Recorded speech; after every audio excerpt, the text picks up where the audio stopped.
What's up, growers? Welcome back to the Big Chino Growers Podcast, and I am your host, Cody. Today, we got a special guest today. I found this guy on Instagram. We got True from True to the Movement. You can find him on Instagram if you already haven't. Today, I want to start off our podcast with some of the news as it relates to today's program. This will be kind of a unique podcast for us, but we're going to get right into the news today. We'll go ahead and start with Phoenix News Times. Arizona awards 26 social equity cannabis dispensary licenses. This is out of the Arizona Daily Star. Despite new dispensary licenses, social equity winners could face tough road ahead. We'll see about that. Instant millionaires. Arizona hands out, notice how they say hands out 26 social equity marijuana licenses. Existing dispensaries get many. Well, we knew this was going to happen. I mentioned this in one of our earliest podcasts. The rumors were out there. I've been to quite a few meetings where, all this talk about this thing called the social equity license is going on. So, most of us, this is kind of a new term, okay? Those of you who live in states where it's been legalized for a while have heard this term, okay? So we're going to go ahead and bring on today's guest because I want him to explain in his words what the social equity license is. He's intimately has been involved and is very knowledgeable of his program. So let's go ahead and bring in True.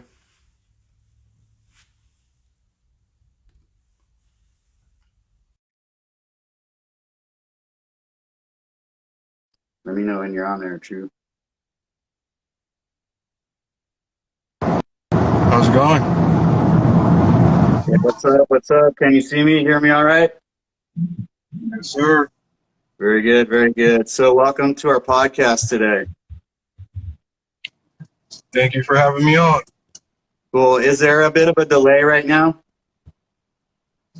A little bit. Okay. Thank you. Yeah, I'll try to speak slowly. So, I want to start off I want you to introduce yourself and tell us a little bit about your own Instagram, what you do. For those of you who don't know, I found True on Instagram.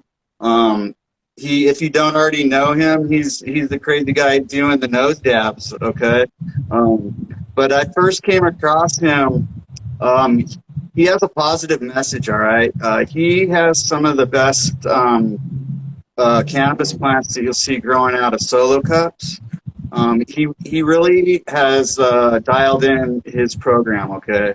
I also feel that this guy knows and can really add to today's discussion because when I first had gotten in touch with him, I was really impressed when he had mentioned that he had applied for the social equity license, okay?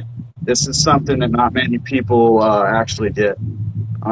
This is actually very important because this actually affects the cannabis industry in Arizona tremendously.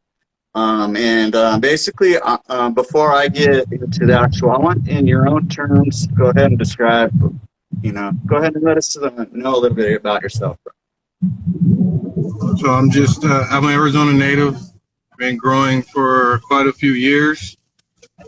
When I started growing inside, I decided since I lived in a small home that I wanted to maximize my space. I wanted to do as much with the space that I had. So I started growing in solo cups. And then I noticed that I could still yield 3.5 to 4 ounces out of each solo cup. So I'm like, why don't I just keep doing this? So I just kept doing it and to the point to where I got it to where every time I was yielding 3.5 to 4 ounces from each plant. I've been involved in the cannabis community here for quite some time.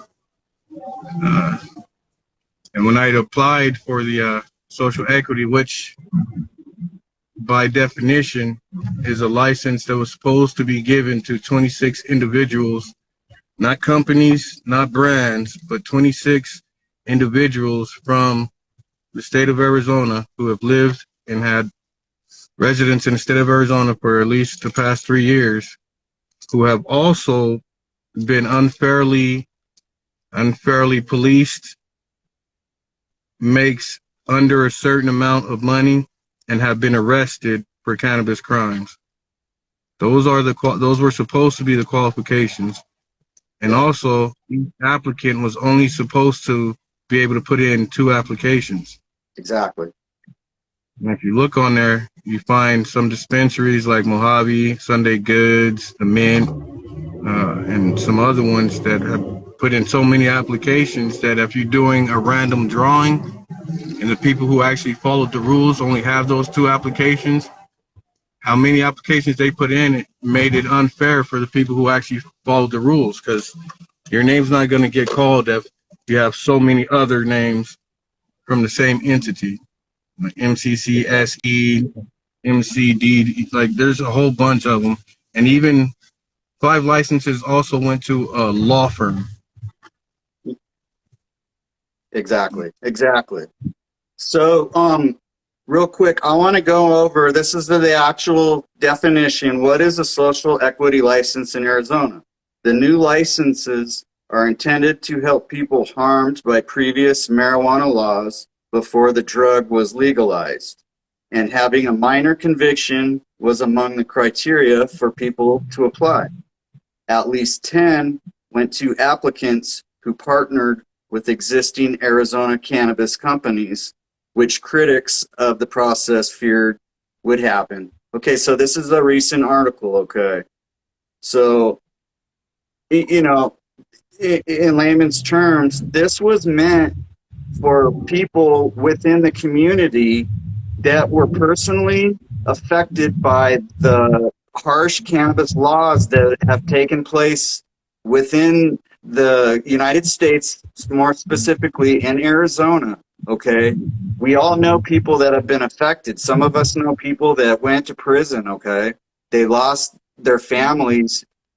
Okay, you're one of them. Okay, they completely destroyed your life, and within, you know, years later, they're going to turn it all upside down and say, oh, you know, it's perfectly fine nowadays. Okay, this is the problem. All right, so let's get right into this. We know that, so now there's approximately, what, 200 licenses out there? Am I wrong? Approximately? About 200 licenses. Mm-hmm. Right. So we all know that this was all supposed to go through the Arizona, you know, Department of Health Services, .gov, right? This is, they were supposed to be handling the process. You went through the process, correct? Yes.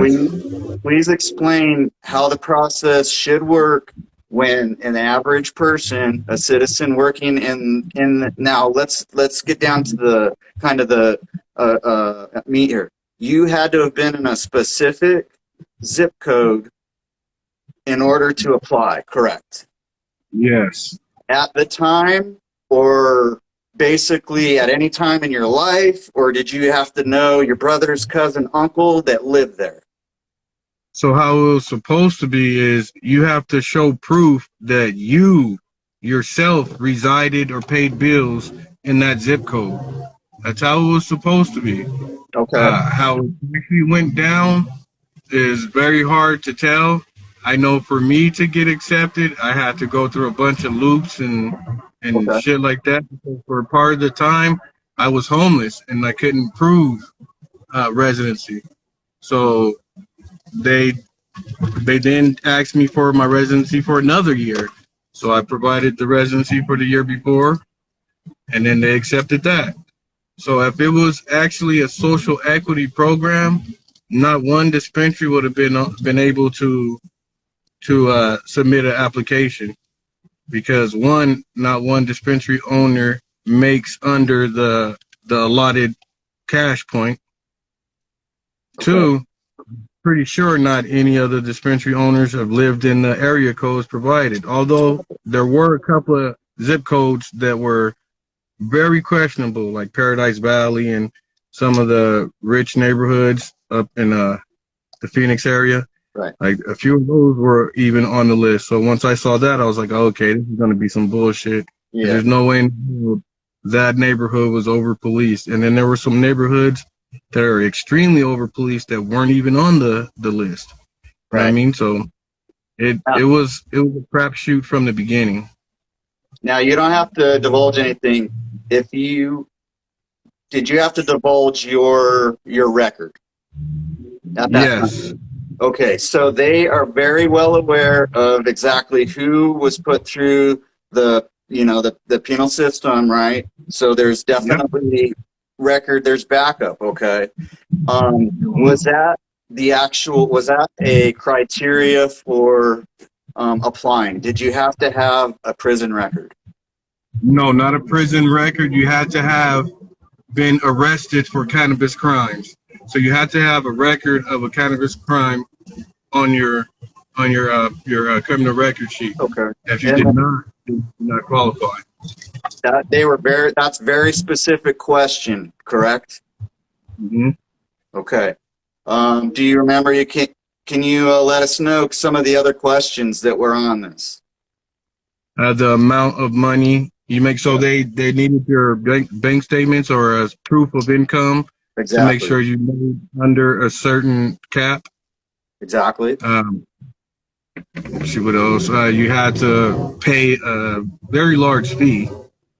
That's why I say that this was a big money grab, and they weren't actually going to give it to any regular Joe. I believe, since how it went, the entire video on AZDHS was 6 minutes long. 6 minutes long. And then they went over the winning licenses really, really fast. So I actually had to wait an hour after the drawing to see if I won. I do know that at least one normal person did win because he applied with me under the same company as I did. So I know for a fact one normal person did get a license, but that's it. Okay. Everything else is questionable. Every other license, the new winner is questionable. Out of the 26 that now we're talking about these recent 26, correct? Yeah. Right. There's the one other, for sure. As far as I'm concerned, the other 174 are questionable until I speak to someone like you, you know? You'd be surprised what goes on in dispensary. You'd be okay. Very surprised with the shit that goes on. Let's discuss that just for a moment.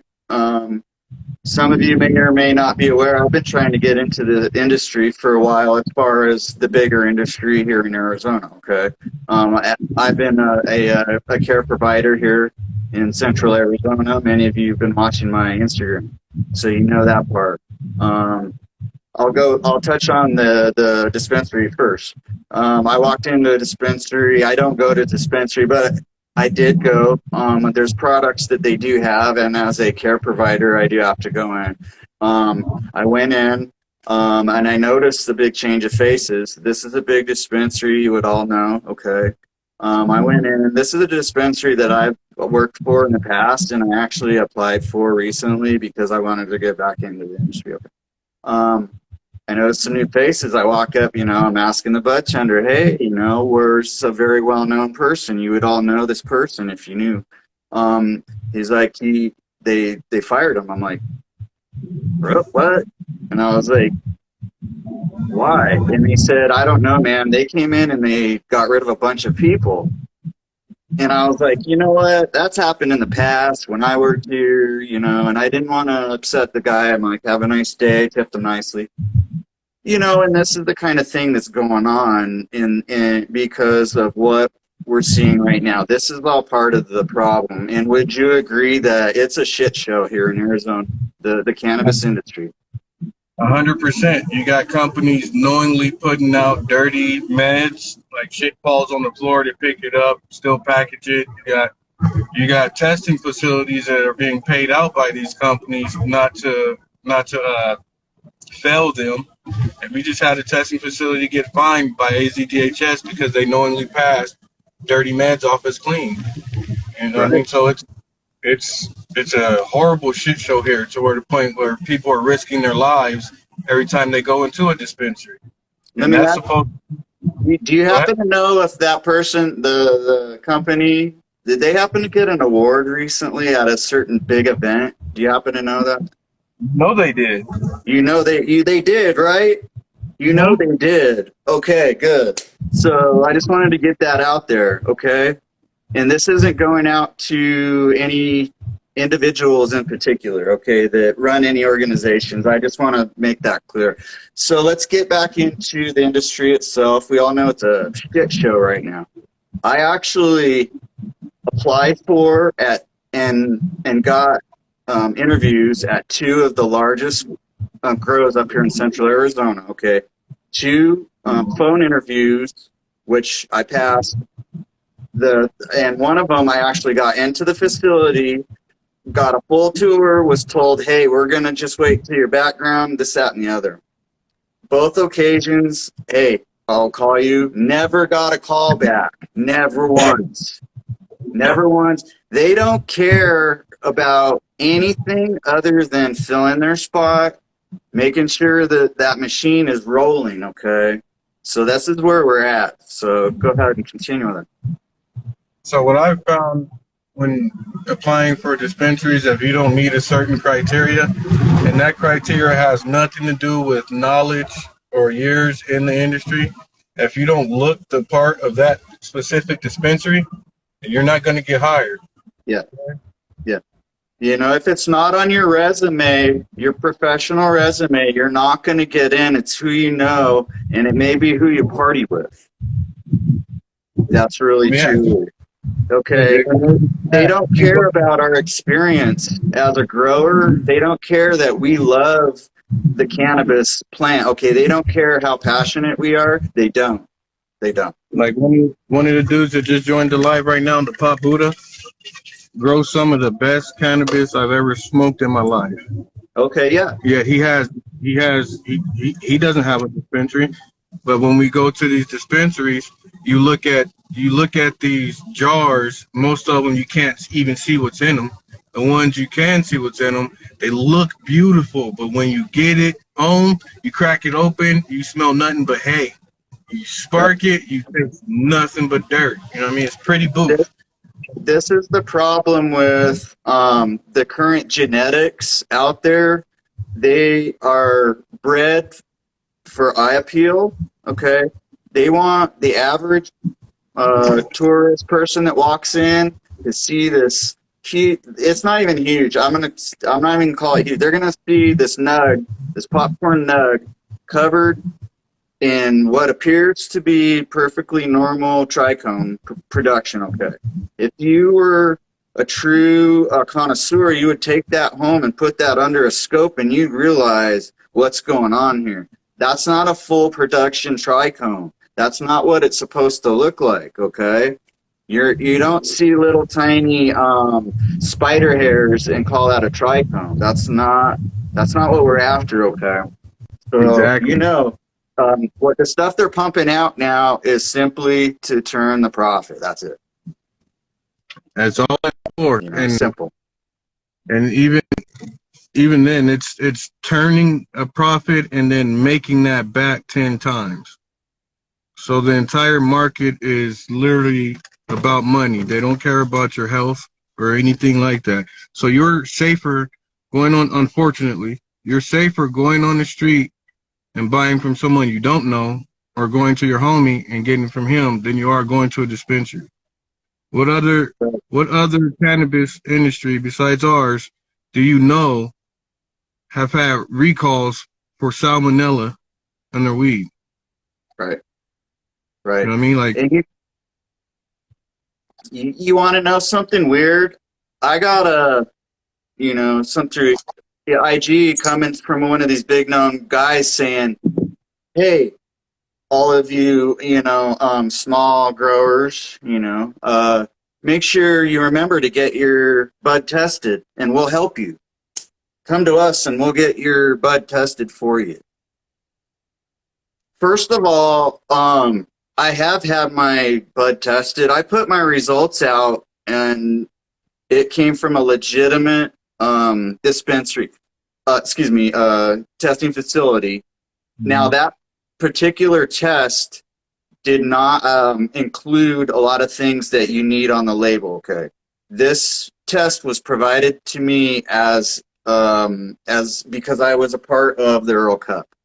So they provided everybody. As far as I personally know, everyone got the same type of lab results, whether it was the dispensary guy, the grower, the average grower. Okay, I'm not going to get into the Earl Cup Fest. I'm not going to get into the Earl Festival. We'll put it that way. It was a festival. But what I will say is, like you mentioned earlier, some of these dispensaries, big growers that are getting in trouble, we know that they've gotten busted. Some of them have gotten busted for either not filling their products, selling products that don't even come close to the THC levels, or just dumping in a bunch of terpenes and calling it a product. You could give us an example too. So what I want to get back on track here. How can some of these folks claim that they were affected and get this license? How were they able to do this, in your opinion? Money. It all boils down to money. So think about it this way. If a regular Joe working a 9 to 5, let's say they're maxing out $23, $24 an hour. For them to pay the fees to get the building, have the building inspected, get up the lights and everything you need to start a brick and mortar commercial grow is basically impossible unless they get an investor. Exactly. So how I think it went was they probably looked at the list, was like, oh, they only make so much. They only make so much. Yeah, I know we're supposed to be giving it to the people who are making the leads and were affected by over-policing. But if we give this license to them, are they going to be able to pay our fees? Are they going to be able to buy that building? Because before you even, you're awarded a social equity license, yes. But unless you have a building that's been inspected and approved, you won't actually get the license. You know what I mean? So you have to have money already, lots of money, to even accomplish building a dispensary. There's so much money that comes with owning a dispensary that most people had to go get an investor. And what happened was, we had people like Normal and Meta going around saying that if you have a cannabis crime, we can help you expunge it. And one of those companies sold that information to the dispensaries, who in turn hit up the individuals and got them like, hey, we can help you get this expunged. And if you want to get a dispensary license, we'll pay for you to get into the lottery. Right. So that's how all these dispensaries have so many licenses. But if ACDHS was doing their job and actually checking to see what entity each one of these were under, then this wouldn't have happened. But ACDHS was lazy and put shit into a program that you couldn't even see generate. They clicked the button, and then all these names appeared in a PDF file. Right. And this is what blows my mind, is because I was one of two hemp license holders the first year it was legalized here in Arizona, here in Yavapai County, and we had to go through the inspections. We had inspectors come to our property. They had to make sure that we weren't growing in a house. They were very specific. It was very cut and dry. And then when they came back out, once again, They brought 2 inspectors. They were very cut and dry. It had to be this, that, and the other. They had to take their samples. They had everything was on a paper. They took the samples at the exact topping of the bud. Like, it was very laid out. So my question to you is, do you think, is it the same once you obtain this license? Is that same type of criteria, inspections taking place once you get the social equity license? So if we go based off what AZDHS says, yes. That's exactly, you get the exact same type of inspection. So you have to have a building that's completely free of molds, asbestos, all these other pollutants and stuff before you can actually be granted that physical license. So you could, like they said this in the beginning, it's going to be a lottery. So I had already figured that was going to be a money grab, but I didn't think it was going to go to the aspect that they did, where they actually allowed these dispensaries to submit so many applications. Right. Like, of course, they have the money, so of course they're going to pass the inspections, because there's dirty facilities passing inspections now. Yeah. Like, And so let's make something clear to everyone that's listening. True is just an average American guy. He's out there working his jobs, okay? He's not associated with any dispensary, big name dispensaries, grows, anybody that in the cannabis industry here in Arizona. Am I correct? On the grand scale of things, you're not like a part of an organization, a cannabis industry name. no, I'm not under any big name. No, Exactly. not under any big league license. No, I'm just me. Okay, and you're just you, man. You're just the average American, and then you applied for your license, the social equity license. At what time frame was this year? When did I apply for it? Yeah, like when did you, as far as the process when you applied, everything like that? When did you get all your everything going? So we started, I want to say the middle of last year. We started basically when they first announced it. At first, I didn't think I was going to be able to qualify for it until they actually announced the earnings, the cap for the earnings. Once I was like, okay, so I hella qualify. I hella qualify for this. And to be honest, I was super excited in the beginning.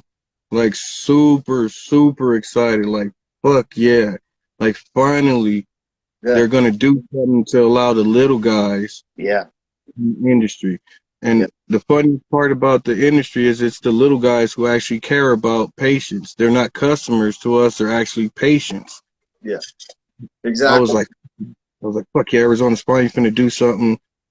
Somebody I know is gonna win a license. Exactly. And as far as that aspect of it, I have nothing to knock at anything as far as the medical side of it. As a provider, I have never been once, harassed or anything like that out of the ordinary. So on that far, we're not like knocking that. What we're trying to get our point across today is this social equity license was supposed to be a program for the average person that was actually penalized for harsh laws in the past that never should have been on the books. Now they're trying to kind of make up for it, okay? They want to actually see something. Now that's their theory, right? That's what we know thought. otherwise. We know otherwise. And you and I can both speak as, on behalf of this.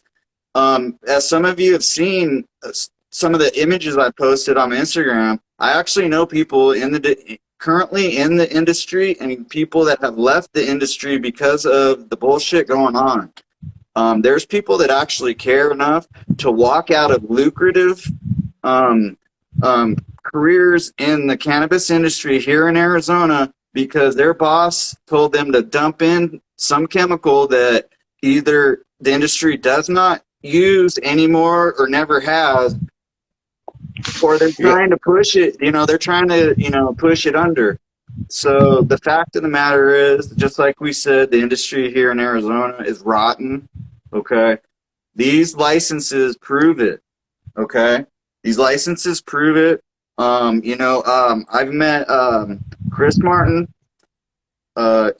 He's one of the most approachable, nicest guys in Arizona. Temple He's a Farms. convicted felon because of what the state did to him. Okay, in my mind, he's not a felon. Okay, Chocolate so bars. Chocolate bars. the Zonka King, like he realized that when you're sick, what is comfort, man? Chocolate is comfort food, dude. All right. And I don't want to get too much into this because he actually is very intimately involved with my family, so it'll bring me to tears. Anyway, let's continue on. I want to go ahead and True. I want to go ahead and just start naming some names. Let's start naming some names, okay? This is coming from the Arizona Department of Health Services website. Okay, this is the social equity allocation, April 8th, 2022. Mm-hmm. So I want to start off by posing a question, and this question goes out to the people on this list. How were you affected by the previous cannabis laws? Were you residing in the zip codes when you applied? Amy Investments, the second, LLC. What does Amy stand for, and what type of investments are they involved with? And we're not going to divulge the application number because you can just go on the website and see this for yourself.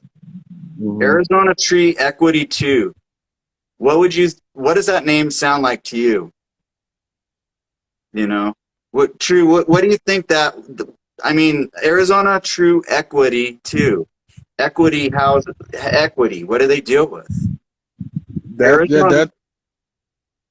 That's what I'm saying. It's just money. It's like that sounds like a real estate firm or something like that just hopped in there. Like, is that an individual? Do I see a first and last name or anything that resembles a legitimate, okay, Arizona Flower Power LLC, okay, Blue Palo Verde 1 LLC. Now, to me, that name is somewhat, we got Mojave, so that could be a legitimate name. It's an LLC.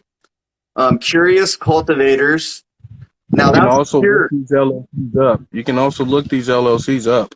You can Google these LLCs. Every LLC has to have a registered limited liability corporation number. So you Exactly. can look these. Exactly, and it's curious, isn't it? Desert Boys. See, I've heard that name before, and I don't know if they're actually legitimate. I want to say maybe they have something legitimate going on, but I could be mistaken, okay? Totally mistaken on that. Dynamic. Now, it's weird how some of these are in capitals. Yeah. Now, without going into this, we all know why our birth certificate is capital. We've given the social security number. Why is Dynamic Trio Holdings in capital letters? Some of these are in capitals, so maybe that's just how they were written. I could be wrong. Green Lighting LLC. That's legit, right? Maybe. Green Lighting.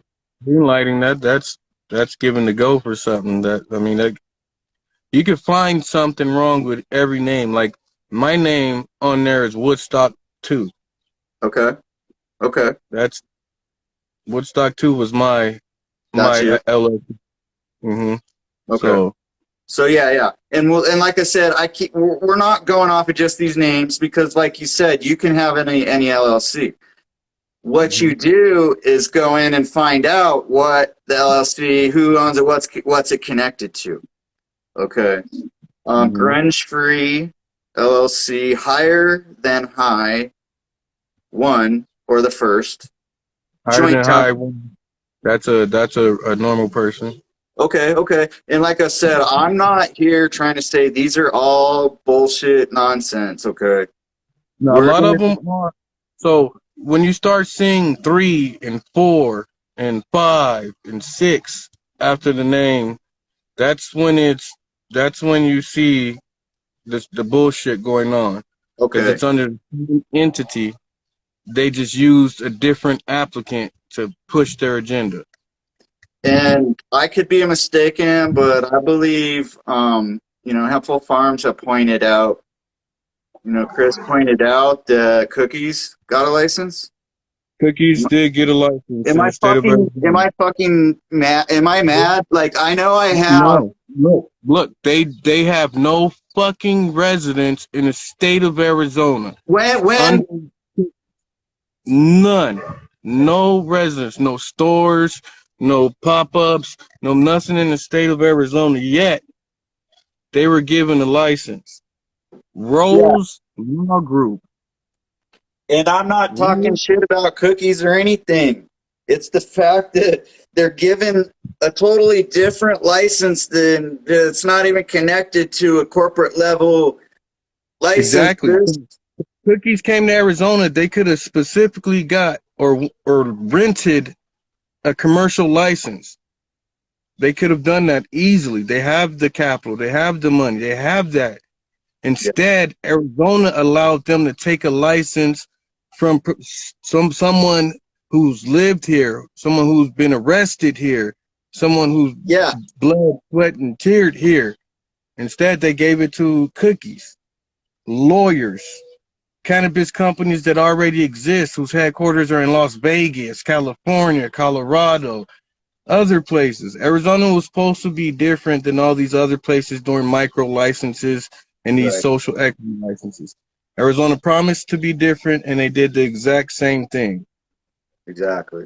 Exactly. Exact same thing. You set up these people who, using hard-earned money, or took their time out to find a good investor, and all they did was take their money. That's all this was. It's like, all right, we already know we're going to give these to such companies. Like, how does Mojave have 5 licenses? How does a law firm have 4 licenses? Copper State got 3. The Why do Mint they got need 2. more? Why do they need more? So why do we need more shitty dispensaries? Why do we need more shitty cannabis? That's my issue. I don't have a problem calling out dispensaries and saying all their shit is fucking whack. I have no problem with that. Yep. Most Yep. of the dispensaries do. You guys And, should be ashamed for the shit you're calling medicine, right? and you're You know, charging $60 an eighth for it. If you're yeah. recreational, you're paying $85 for an eighth of some pretty bullshit. Yeah, exactly. You've actually sampled my old school genetics, okay? I put out some stuff that we all were heard about when we were in high school.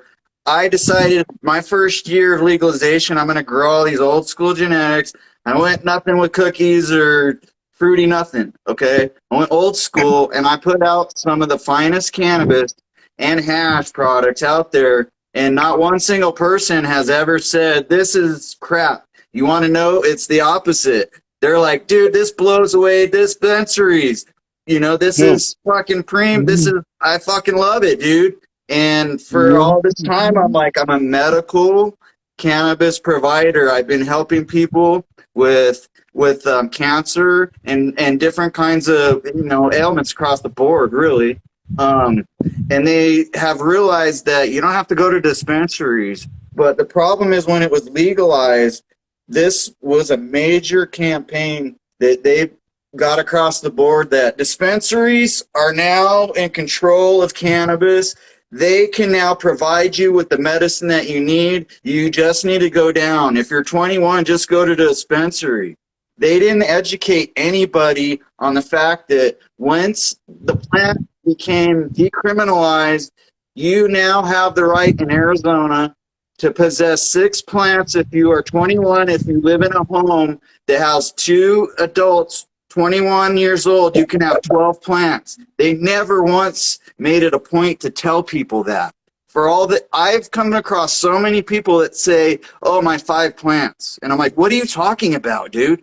And they said, well, I can have 5 plants, right? And it has to be I'm not gonna. inside. And I'm like, I'm not gonna. no, dude. I'm like, did you even read the bill? Do you know what the legalization means? That part. See, in Arizona, unfortunately, we have a very large group of clout chasers or sheep. Not very many people actually read the proposition. Yes. And most of the people that read it didn't even comprehend it. They didn't reach out to their state representatives to ask any questions or anything like that. So they just signed it and was yeah, they saw recreational. They saw recreational cannabis, state of Arizona. They were like, fuck yeah. And just went and signed. And that's what, so at first the dispensary feared recreation until they realized that they would be able to up the price and not really care about the quality because people are just happy that they're able to legally walk in the shop and buy cannabis. So the shop I worked, I had to leave. I couldn't do it no more. I couldn't knowingly sell people bullshit and charge them their hard-earned money for it. I couldn't do it no more. So I was like, you know what? Like, I appreciate the opportunity, but this just isn't for me no more. When you have to sign a contract saying that you won't badmouth the products, but a person who's really hurting is coming to you asking you for your honest opinion about it. Right. If you're a person with a heart, that will fuck you up.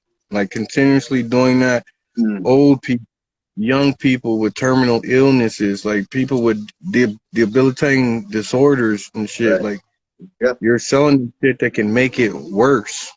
Exactly. By people that are not educated, they don't know the product because they're turning these, I'm not going to generalize, but these young, young new cannabis smokers, they're just turning them over, man. People with degrees that have nothing to do with cannabis are running your dispensary grow ops.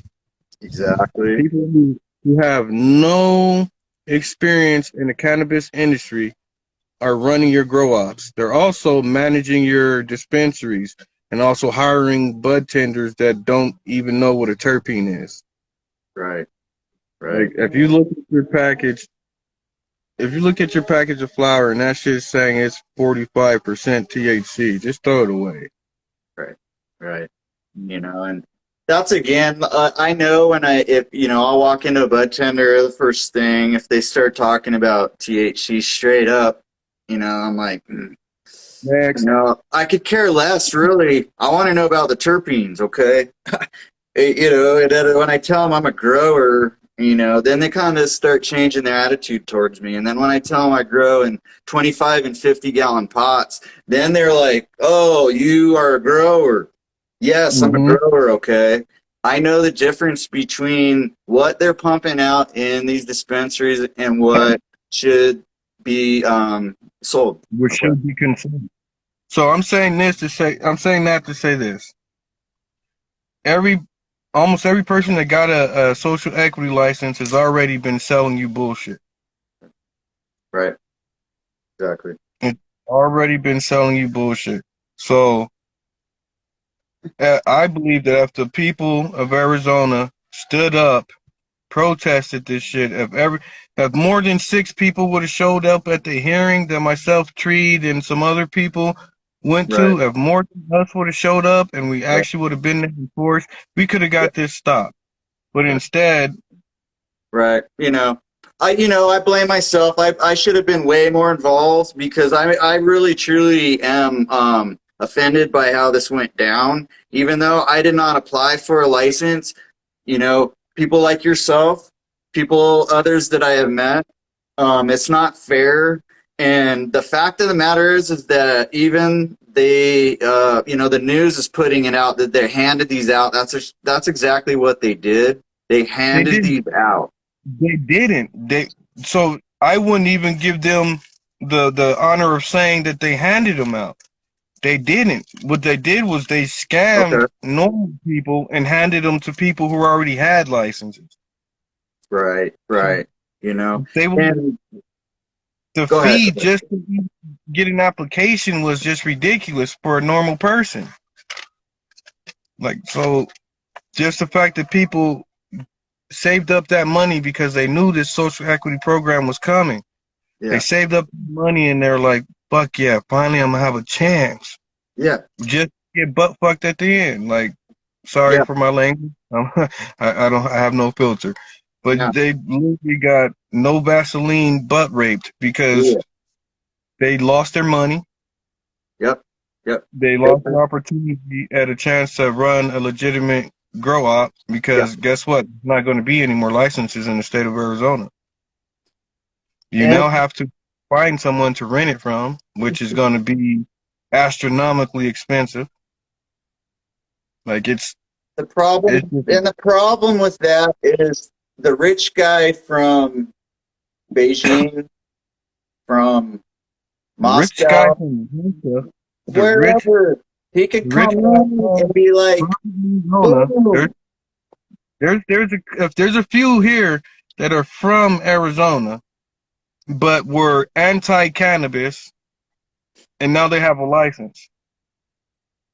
There are a bunch of people now that have licenses that are anti-home grower, and now they shitted on the home grower because they got the license that home grower should have gotten. Like you got Yeah. people like DG's Exotics, the Pop Buddha, Pheno Rich, Ganja Mom, yourself, Arizona Chiefers. Like this is just to name a few Arizona locals that Yeah. grow cannabis 120 times better than anything I've had at the dispensaries. Yeah. Yeah, they You don't know, they don't have Qualifier Farms. I know you should know Qualifier. They're Tucson natives. Fucking some of the absolute best cannabis I've ever consumed in my life. exactly. Yeah. They Exactly. got shitted on with their license trying to put their application in because technicalities. Yet AZDHS didn't use those technicalities for Mojave, Right. Giving Tree, the Million, all those other dispensaries that already had licenses that put in them because technically they weren't supposed to be able to put in licenses. Exactly. Exactly. Um, how does the person in charge down there, I don't know if he's got to be down there at an office in Phoenix. How can he legitimately still have his job after handing out licenses to dispensaries and growing LLCs that are already in business? How is that even possible? Politics. And have him still have a job? And then the second part is, like, what in the world were they thinking when they told everybody that it was going to be for the average person with some type of conviction, and then they blatantly will tell you, no, it's going to Cookies, it's going to Mojave, it's going to Copper State. So, talking to a friend who also has sat down with some of these big companies in meetings because they wanted them to do shit for them. So I've been in meetings with people, dispensary owners, people who run grows and kitchens, and they say that in Arizona, it doesn't matter what you put on the package. Like it doesn't matter what's actually in the medicine. What only matters is what you put on the package. Exactly. People here buy for flashy looks, nice looking things. They don't care about quality. So once the dispensary owners started to notice that, because at the beginning, our cannabis quality was outstanding. Almost every Medical dispensary, was top. stupid, delicious, dumb, fire. So we already know that these companies are capable of growing this way. So when it became recreational, the demand was far outweighing the supply. Mm-hmm. So instead of hiring more people who knew what they were doing, they started hiring anybody so that they can push out quantity over quality. Right. So that person still has his job because of money. Everything boils down to politics and money. It's who you know, how much you have, and what you're willing to pay for. If you watch that AZDHS live thread, it was 6 minutes long. My waffles are longer than 6 minutes. It takes longer than 6 minutes for me to run a board of my own. No shit. And I didn't have 7,000 entries. It takes longer than 6 minutes to run a 100 entry board. Yeah. Let's for say that. 26 Let's say that again. There was 7,000 entries. Okay. That's what I'm saying. Like, so many entries, bro. And for these people to win so many licenses, how? Yeah. How many applications do you think they had to put in order for their name to be chosen 5 times, 4 times? Like, Right. one time, okay, I understand. That was pure money. Because I didn't, on the original list, I never even saw Cookie's name as an applicant on that list. Right. Never fucking saw it until they did the drawing. Then all of a sudden, oh shit, Cookies won a license. What in the fuck? Exactly. Okay. Exclusive. Profit over patient. It's not even patient. It's profit over consumer. Because all you are to big companies is a consumer. Right. You're a number and a dollar amount. That's all you are. The thing in dispensaries now is turn over as many people as you can. Get as many people in this door and out as fast as we possibly can. Instead of, let's take time to find out what this person actually needs, what will actually help. Nah, Right. we're going to sell you the shit that's been sitting on the shelves because we weren't able to get rid of it. Yeah. We're going to push that as top shelf bud because now it's molded and it looks trichomed as fuck. Yeah. Yeah. In my opinion, medical cannabis facilities, dispensaries should have been kept as such, and they should have been required to have that type of a signage, and they would have to go through the medical rigorous, the same thing a medical quality medical facility would go through, and then the recreational should have the same type of testing and everything. The slight difference should be the packaging. So they don't even go off of that anymore. So when it first became recreational, a bud tender could lose their job if they put the meds in the wrong bag. So if it was a medical patient and they put it in the recreational bag, that person could lose their dispensary license or their facility license is what it's called now. Yeah, exactly. Yeah, so they lose their GA license, the license. Yeah, and but like I was saying, if those facilities were totally different, medical grade would be the top medical grade. It could have its medical packaging that we would all, mine is very plain. I kind of stepped it up because my patients, they're cool like that. But the fact is that when we're talking recreational, not only has the flower become just bonk, it's pretty to look at. There's probably a reason they don't want you to shove your nose down in there and smell it anymore, because once you get home, those terpenes might hit you for a minute. Once you smoke it, you might be high for here's the thing. Here's the bullshit. Right? Here's how you know it's bullshit. So, when it was just medical, you can go in at any time, smell. They'd have gloves on or fucking tongs and shit that put the shit right to your face. Yeah. You smell, look at, inspect. Yes. When it became recreational, they were allowed to use COVID as an excuse for people not to be able to smell their flower and stuff anymore. Yeah. The COVID restrictions are far gone. They're gone. They've been gone. Yeah. Yet you still can't smell your meds. See, back then you used to be able to see exactly what buds they were putting in your bag. Like, hell yeah. Now you got shit that's already been packaged, and if you're an average person, you're not going to turn the package around, look at harvest date, and look at packaging date. Yeah. I noticed that working in the industry, people didn't do that. And I'm like, why would you not? It's the same thing as food, drinks, anything you consume. check the expiration date or check when it was harvested and packaged.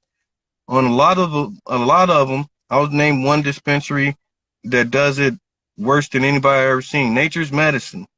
They do it worse than anyone I've ever seen. So my buddy went in with me. He was going in under rec. I went in under medical. They only had at the time there were only like 5 or 6 options for keef and stuff that recreational can get, and it looked decent in the lighting that was provided for us. It looked decent. So I'm like, all right, bro, yeah, for recreational, that should be pretty good for you. And I go get my medical key, and I'm like, damn, this looks exactly the same as the shit he got. I'm like, what the fuck is the difference? And they wouldn't let us open it to smell it or anything. So, and you can't open your bag in the parking lot legally because you can be arrested for that. Once you walk out of the dispensary, you're not supposed to open your bag until you get home. Exactly. A lot of people don't listen to that. They'll crack the bag open, start smelling shit or start smoking. And once you open something from a dispensary, if it's in a sealed Mylar or a case with the seal or a jar with the seal, and you crack that, you take it back. They're not going to take it back. They're not going to accept it back because it's open now. So how much money do you think these dispensaries have made off of selling, purposely packaging old material in jars that we can no longer open and smell? Yeah, exactly. On the cannabis industry has been about the money since it became recreational. Right. So I feel that they had no intention on giving 26 licenses to 26 normal people. Yeah, it's kind of like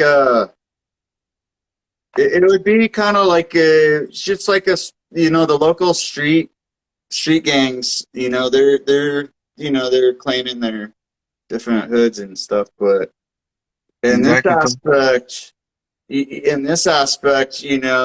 this larger gang is they're handing out their licenses at this point.